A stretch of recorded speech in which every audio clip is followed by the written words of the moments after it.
se dicessi che l'Italia, paese ricco di arte, cultura e buon cibo, nascondesse un altro tipo di ricchezza, reinvestibile in molti campi?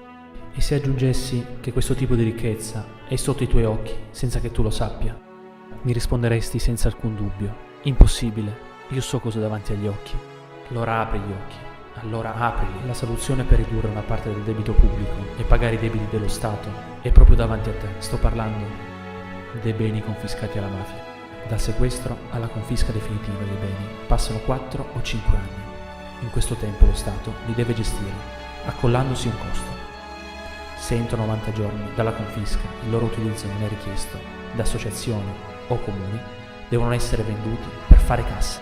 Si parlerebbe di 80 miliardi di euro confiscati alla mafia. Con oltre 1700 aziende confiscate, il 90% fallisce. E non sarebbe ora di snellire le procedure per il loro riuso? E allora diciamo basta. Basta questo spreco di euro. Basta l'indifferenza popolare. Basta mettere le mani nelle tasche degli italiani. Svuotiamo quelle dei mafiosi. Aiutaci anche tu. Vieni a firmare il nostro disegno di legge di iniziativa popolare per istituire un albo con l'elenco ufficiale di ciò che lo Stato ha tolto alla mafia. Rendiamo giustizia agli italiani. Rendiamo di ciò che è loro di diritto, ricostruendo un'Italia sana, di sani principi, un'Italia dei valori.